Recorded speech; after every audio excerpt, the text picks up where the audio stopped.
গাঁটি কচু এমনই একটা সবজি যেটা অনেকেই পছন্দ করে, আবার কেউ কেউ একদমই পছন্দ করে না। কিন্তু গাঁটি কচু যদি ঠিকমতো রান্না করা যায় খেতে হয় দুর্দান্ত।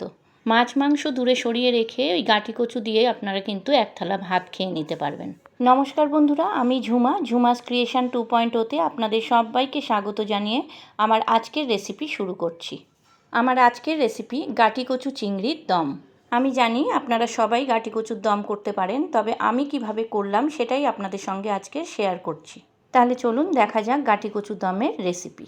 গাঁটি কচুর দম করতে আমি কি নিয়েছি দেখুন। নিয়েছি গাঁটি কচু, চিংড়ি মাছ, টমেটো আর পেঁয়াজ। এখানে দুটো মিডিয়াম সাইজের পেঁয়াজ আমি কুচিয়ে নিয়েছি আর একটা মিডিয়াম সাইজের টমেটো নিয়েছি। গাঁটি কচুগুলো খোসা ছাড়িয়ে যেগুলো বড় বড় সেগুলো দুটো ফালা করে নিয়েছি আর ছোটোগুলো গোটাই রেখে দিয়েছি। চলুন এবারে রান্নাটা শুরু করা যাক।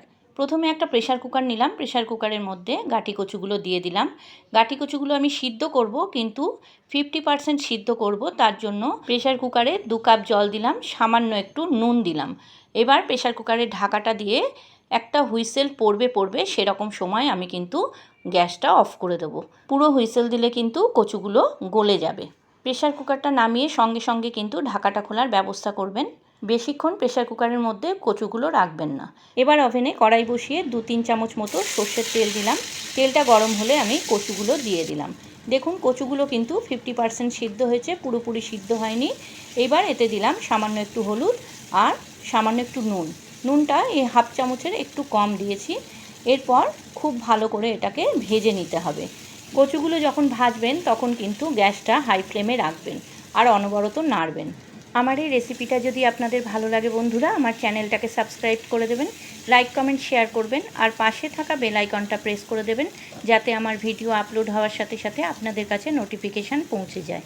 আর পুরনো বন্ধুদের আমার অনেক ভালোবাসা আমার পাশে থাকার জন্য। যারা আমার চ্যানেলে নতুন এই রেসিপিটা দেখছেন তাদের কাছে আমার অনুরোধ, আমার চ্যানেলটাকে সাবস্ক্রাইব করে আমার পাশে থেকে যাবেন প্লিজ।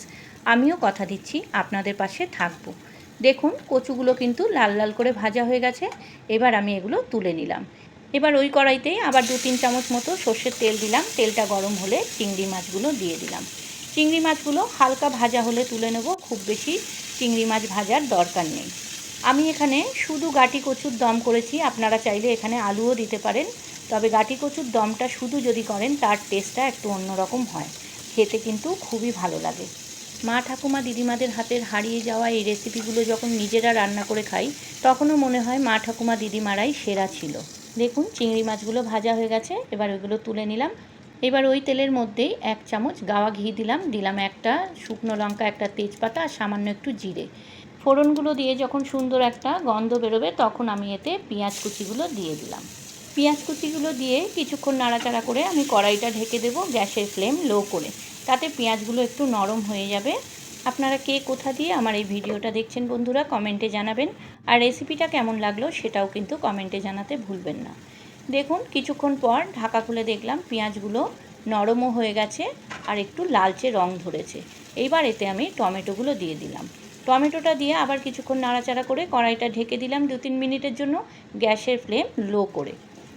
2-3 মিনিট পর ঢাকা খুলে দেখলাম পেঁয়াজ টমেটো এগুলো সবই নরম হয়ে গেছে।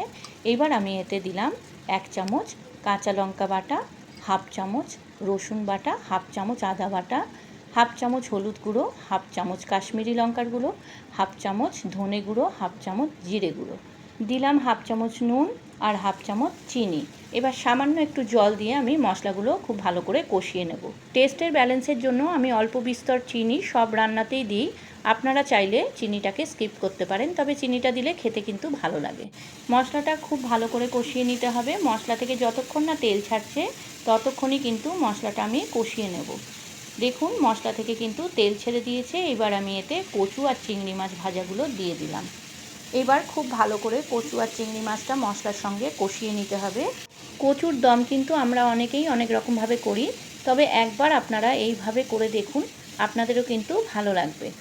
আর হ্যাঁ, আপনারা চাইলে আলুটা দিতেও পারেন, তবে আলু না দিলে কিন্তু কচুর দমটা অন্যরকম টেস্ট হয়।